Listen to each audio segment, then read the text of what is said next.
안녕하세요. 사연을 부탁해입니다. 오늘의 사연을 소개하겠습니다. 그날도 여느 날과 다름없이 식당에서 분주하게 서빙을 하다가 시계를 봤는데요. 시계바늘이 오전 11시 50분을 가리키고 있었습니다.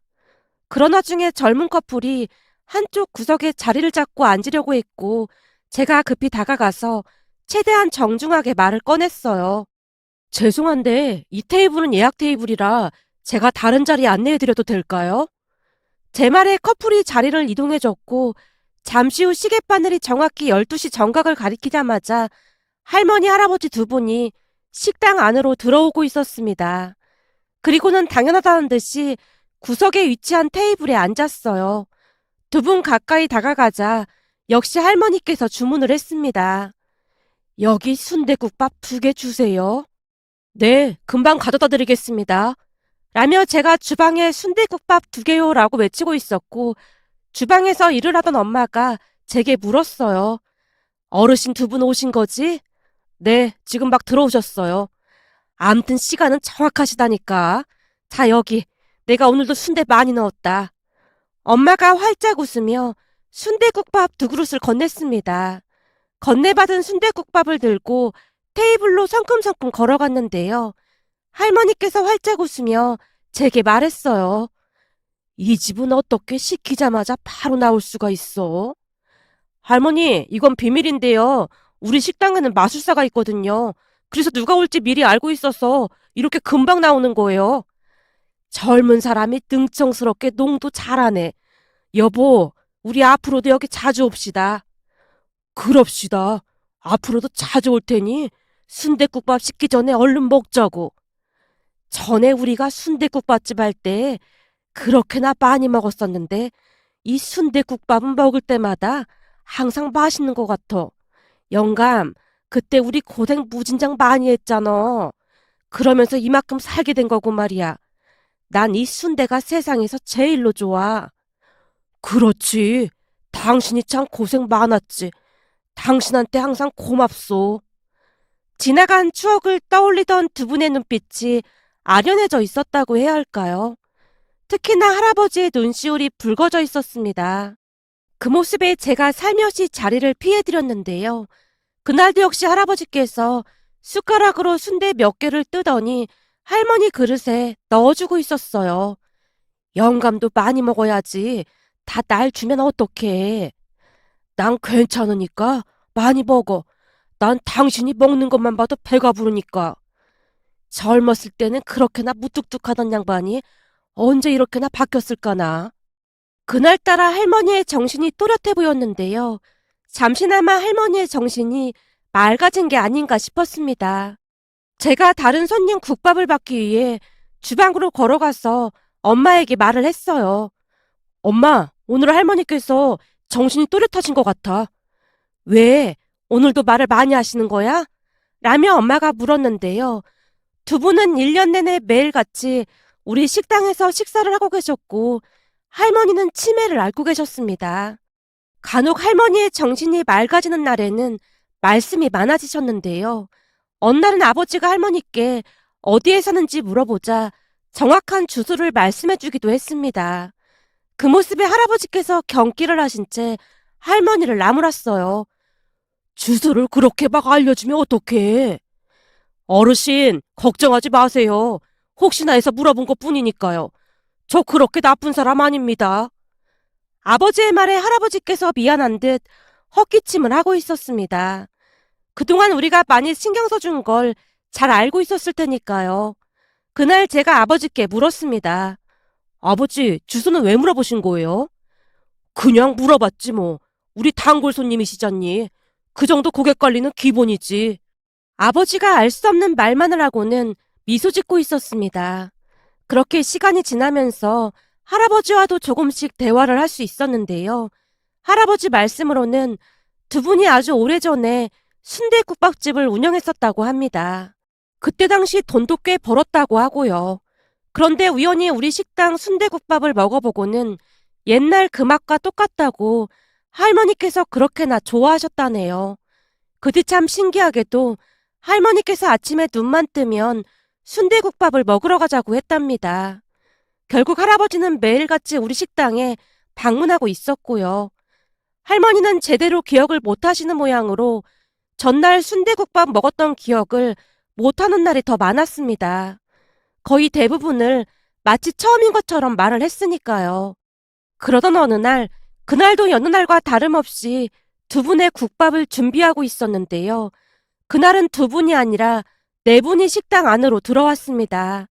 알고 보니 타지에 살고 있는 두 분의 아들 내외인 듯해 보였습니다. 그 바람에 우리가 급히 다시 주문을 받았는데요. 할아버지가 멋쩍은 듯 입을 열었어요. 순대국밥 2개 준비했을 텐데 오늘은 우리 아들 며느리가 굳이 같이 오겠다고 해서 같이 왔어요. 아닙니다. 그럼 두 분도 순대국밥으로 드릴까요? 아니요. 우리 며느리는 순대국밥 안 좋아해서 뼈해장국으로 주세요. 네, 알겠습니다. 제가 주방에 주문을 넣고 있었는데요.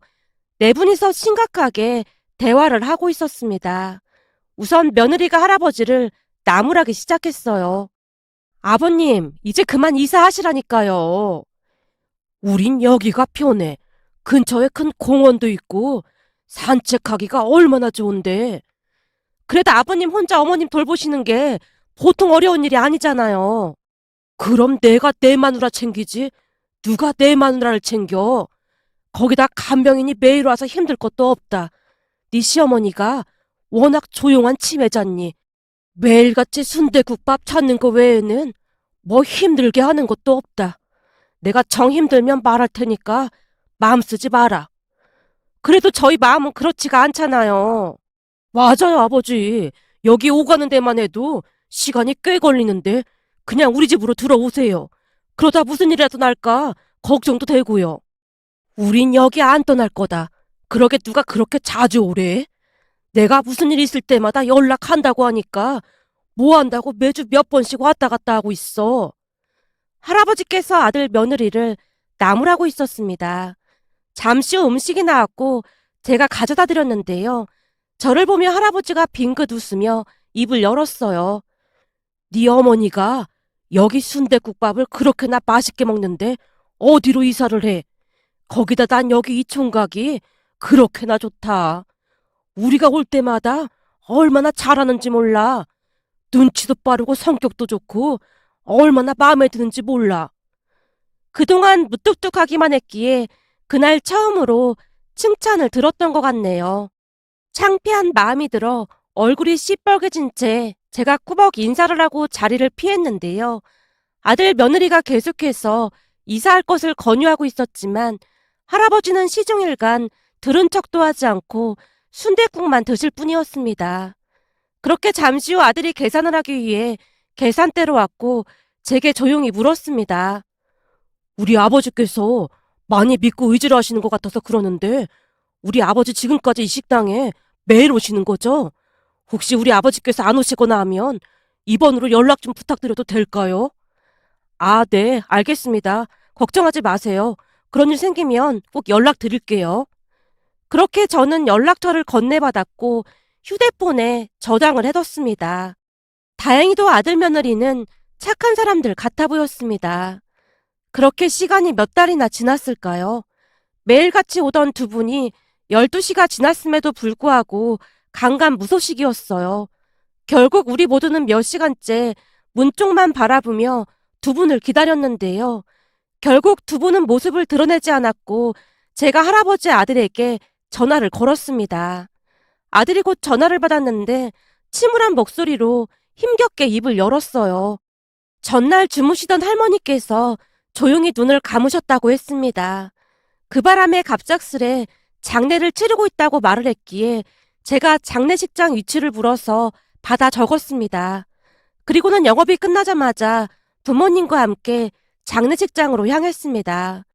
너무나 갑작스러운 부고 소식에 엄마의 눈에서도 눈물이 흘러나오고 있었는데요. 아무래도 그동안 정이 많이 들었던지라 우리 가족 모두 큰 충격을 받을 수밖에 없었어요. 장례식장에서 조문을 하고 할아버지를 만나 뵀지만 할아버지는 넋이 반쯤 나간 상태로 입을 꾹 다물고 계실 뿐이었습니다. 다만 할아버지의 아들 며느리가 우리에게 몇 번이나 감사하다는 말을 하며 눈물을 닦아내고 있었어요. 그렇게 우리는 진심으로 조의를 표하고 그곳을 나왔는데요. 마치 가족을 잃은 듯한 그런 슬픔이 밀려왔다고 해야 할까요? 하지만 그 뒤에도 우리는 마치 약속이라도 한 듯 오후 12시만 되면 식당 출입문을 하염없이 바라보고 있었습니다. 마치 금방이라도 문을 열고 할머니, 할아버지 두 분이 들어오실 것만 같았거든요. 하물며 엄마는 며칠 동안이나 두 분께서 자주 앉던 테이블에 순댓국밥을 그냥 올려두기까지 했습니다. 그 뒤에 우리는 한동안 할아버지의 모습을 볼 수가 없었습니다. 그러던 어느 날 시계바늘이 정확히 12시를 가리키자 누군가 가게 문을 열고 들어왔는데요. 자세히 보니 할아버지가 분명해 보였습니다. 그런데 그 옆에 처음 보는 여성과 팔짱을 끼고 들어오는 게 아니겠어요? 저뿐만 아니라 아버지도 놀란 채 할아버지를 빤히 바라보고 있었는데요. 아무래도 많이 놀랐던 나머지 우리의 표정이 우스꽝스러웠던 것인지 할아버지가 피식 웃으며 먼저 입을 열었습니다. 다들 표정이 왜 이래?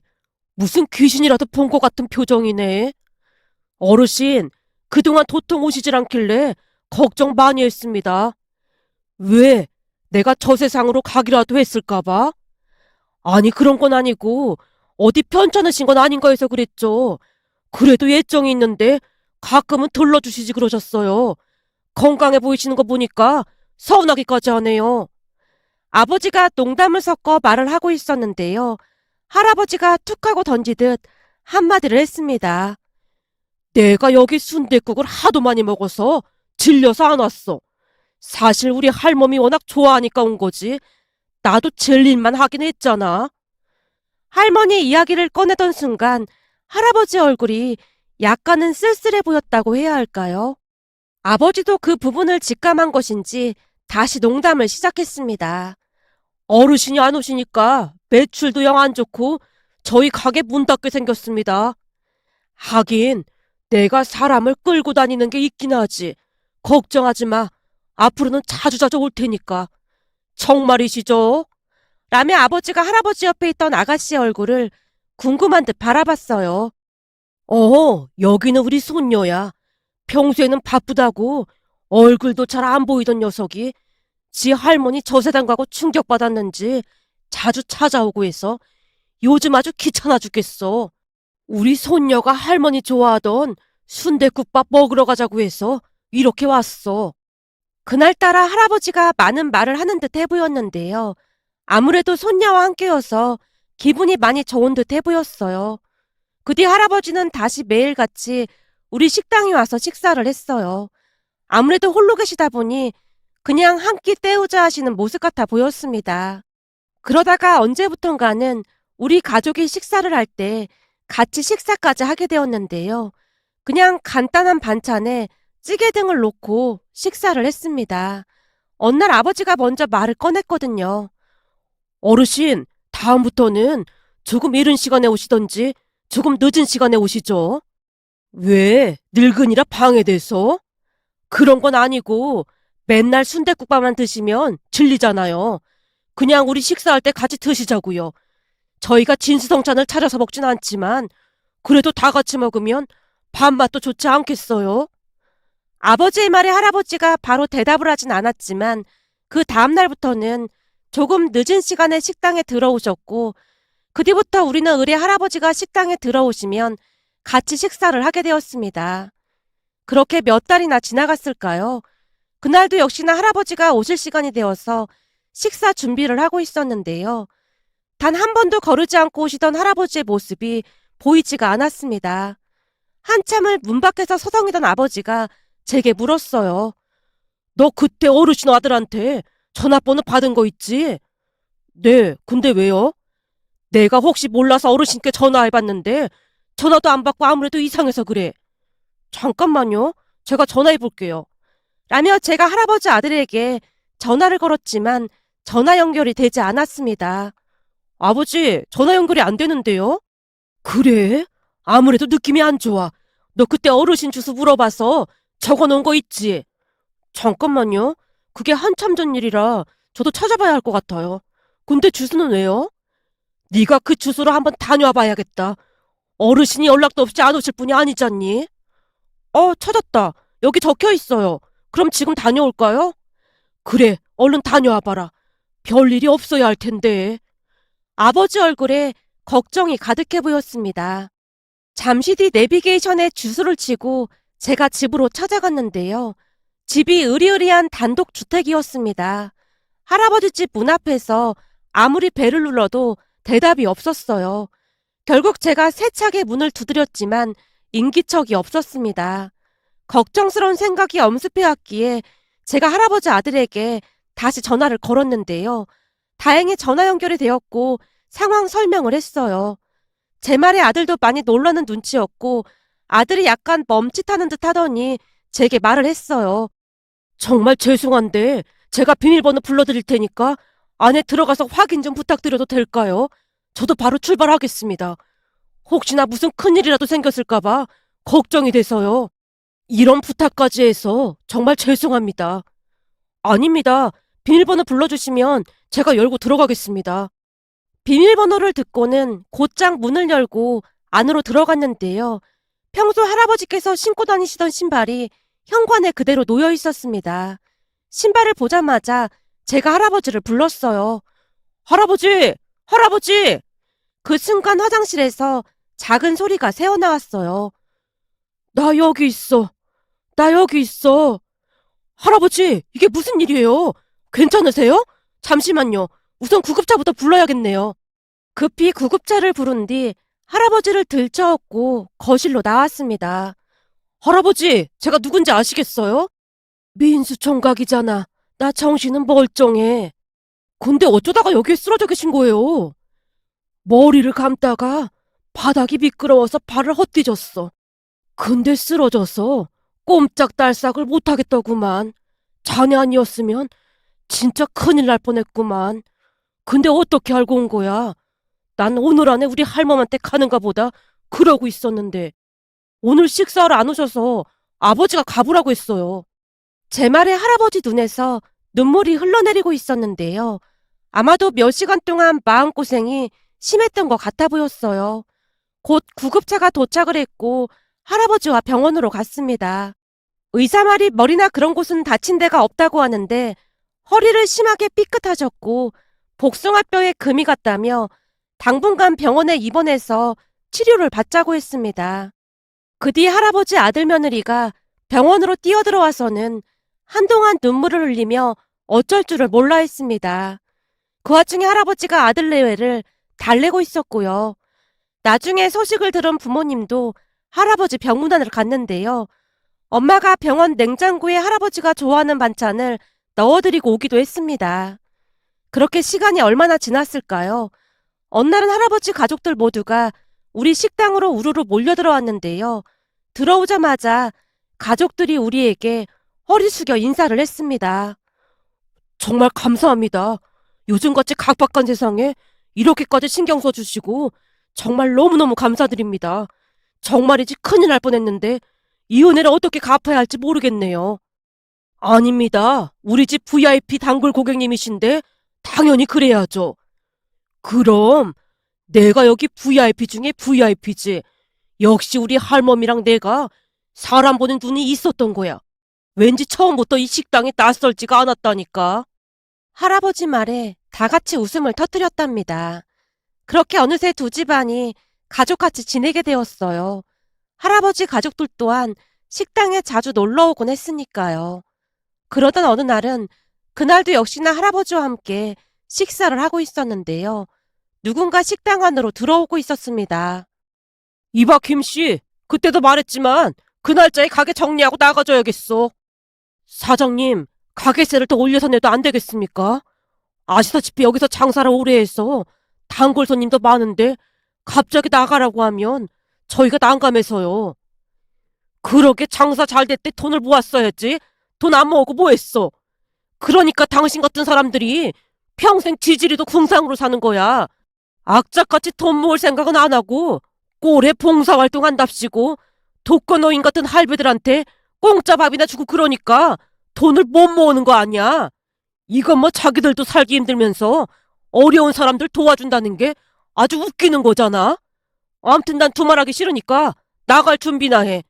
당신 때문에 이 상가에 돈 없는 거지들이 득실거린다고 여기저기서 불만이 이만저만이 아니야. 상가 주인이 아버지에게 막말을 하다가 돌아갔습니다. 그 모습을 가만히 지켜보고 있던 할아버지 얼굴이 일그러져 있었는데요. 조용히 숟가락을 내려놓던 할아버지가 물었어요. 이게 다 무슨 일이야?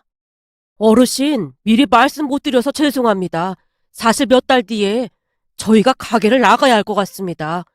조금 전에 그 사람이 이 상가 주인인데 본인이 여기서 직접 식당을 할 거라고 하면서 우리 보고 나가라고 하네요. 그건 그렇다 치고 말을 왜 저리도 못되게 하는 거야? 원래 말투가 그런 사람입니다. 제가 상가 이미지 실추시켰다고 그렇게나 못마땅해 했거든요. 이미지 실추 같은 소리하고 자빠졌네.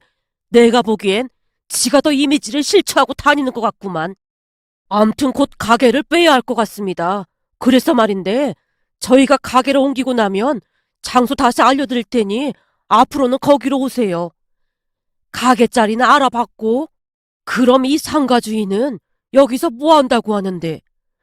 저도 오며 가며 들었는데 우리 가게가 워낙 잘 되니까 똑같이 순댓국 장사를 할 생각인 것 같다네요. 근데 무슨 퓨전 순댓국집인가 뭔가 암튼 현대식에 맞는 그런 순댓국밥집을 할 거라고 하더라고요. 퓨전? 순댓국밥집을 퓨전으로 할 게 뭐가 있어? 원래가 국밥은 원조 옛날 국밥이 제일 맛있는 법인데 내가 보니 장사가 잘 되는 것 같아 보이니 욕심이 나서 그러는 것 같구만. 아까 보니 얼굴에 욕심이 덕지덕지 붙어서 좋은 상은 아니야. 솔직히 그동안 눈치를 얼마나 많이 봤던지 속이 시원하기도 합니다. 그래서 어디로 옮길 건데 시간을 가지고 잘 알아봐야죠. 아무래도 이 동네에서 장사를 오래 해서 이 근처에다 구해야 하지 않을까 싶네요. 아버지가 긴 한숨을 내쉬고 있었습니다. 그렇게 부모님은 가게를 알아보기 위해 하루하루 바쁘게 지내고 있었는데요. 얼마 뒤 할아버지가 부모님을 데리고 한 상가로 가서 말을 꺼냈어요. 여기는 어떤가? 위치도 좋고 괜찮을 것 같은데. 여기요? 어르신, 우리 주제에 이런 곳이 가당키나 하겠습니까? 잘 모르시나 본데 이런 데는 임대료도 엄청 비쌀걸요? 임대료는 내가 싸게 줌세. 그러니까 여기서 장사해. 네? 그게 무슨 말씀이세요? 임대료를 싸게 주신다니요? 상가 주인이 임대료를 싸게 주겠다는데 뭘 묻고 그래? 여기가 어르신 상가라고요? 에이, 우리 어르신이 농담도 잘하신다니까. 아버지가 간신히 웃음을 참고 있었는데요. 들은 척도 하지 않고 할아버지가 다시 말을 꺼냈어요. 그럼 여기가 마음에 드는 걸로 알고 우리 계약하자고. 그런데 이 상가에 들어와서 장사하는 대신 조건이 하나 있어. 그럼 여기가 진짜로 어르신 상가라는 말씀이세요? 이거 속고만 살았나? 정 못 믿겠으면 저 밑에 부동산에 가서 물어보던지. 암튼 조건이 하나 더 있는데 들어줄 텐가 말 텐가. 할아버지의 말에 부모님이 어리둥절한 표정으로 그저 눈만 깜빡이고 있었습니다. 그 순간 할아버지 입에서 충격적인 말이 새어나왔어요. 저기 내 조건은 자네 아들이랑 우리 손녀랑 맞선을 보게 하는 거야. 갑작스레 제 이야기가 나왔기에 제가 놀란 채 입이 다물어지지 않을 정도였습니다. 우선 아버지가 먼저 입을 열었어요. 그러니까 어르신 손녀랑 우리 아들이랑 맞선을 보게 하자 그 말씀이신 겁니까? 제가 이런 말씀 드리기 좀 그런데 혹시 아드님 내외는 이 사실을 알고 있는 겁니까? 우리 아들 내외는 내가 하라고 하면 그냥 군말 없이 해서 걱정 안 해도 돼. 사실 우리 손녀가 회계사야 회계사. 어때 잘 컸지? 네? 회계사요? 그럼 더더군다나 안 될 것 같은데요? 안 되긴 왜 안 돼? 그렇잖아요. 회계사씩이나 되는데 순댓국밥집에서 일하는 우리 아들이랑 맞선을 보다니요.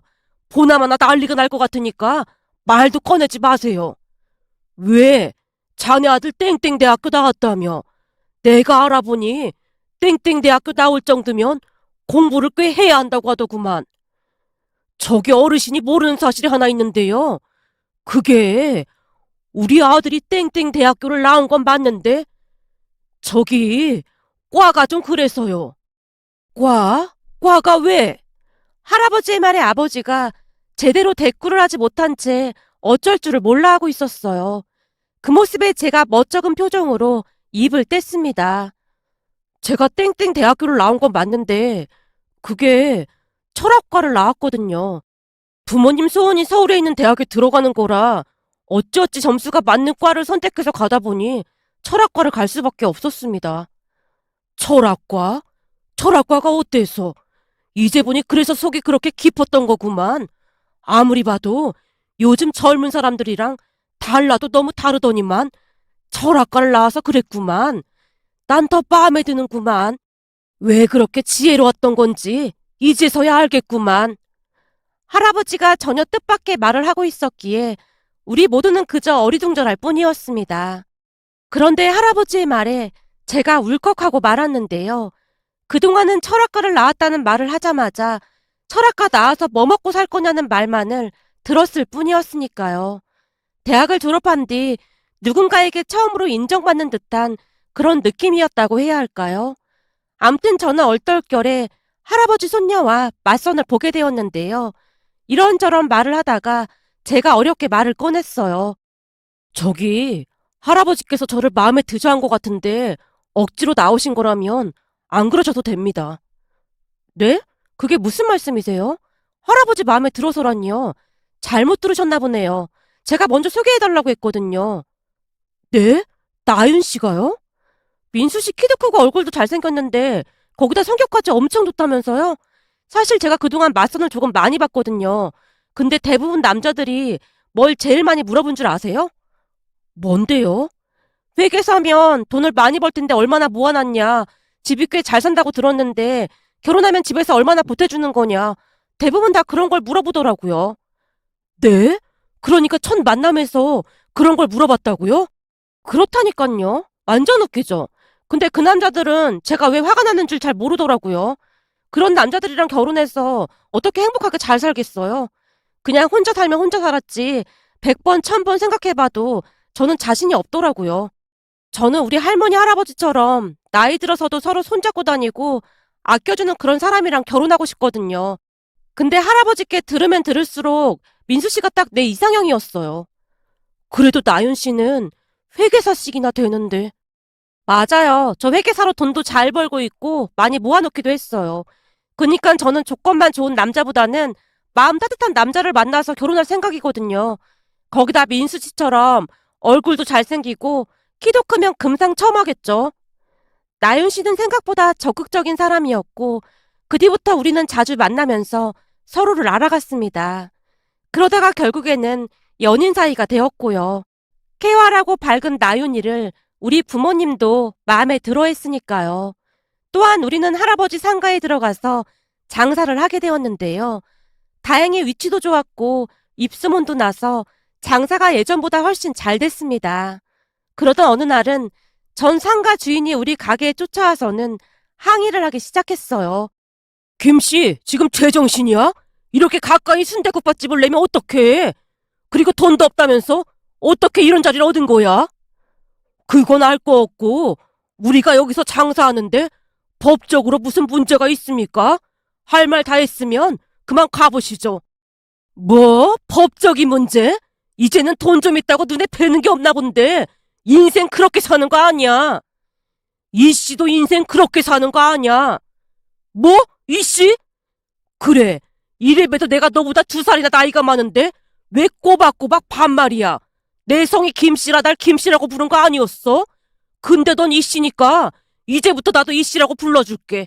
어이 이씨, 우리 바쁘니까 그만하고 돌아가. 양심은 우리가 없는 게 아니라 이씨가 없는 거겠지. 우리 가게가 잘 되는 것 같으니까 그 자리 뺏어서 순대국밥집 차린 게 누군데 이래. 아버지의 말에 전 상가 사장이 어버버하다가 돌아갔답니다. 그렇게 시간이 흘러갔고 결국 전 사장 식당이 문을 닫고 말았는데요. 순댓국을 무슨 퓨전 음식으로 만든다고 난리를 치더니만 결국에는 파리만 날리고 망했답니다. 제가 듣기로는 순댓국에 무슨 치즈도 넣고 햄도 넣고 그랬다는데 무슨 생각으로 그런 것인지 도무지 이해를 할 수가 없더라고요. 그리고 나윤이와 저는 곧 결혼을 앞두고 있답니다.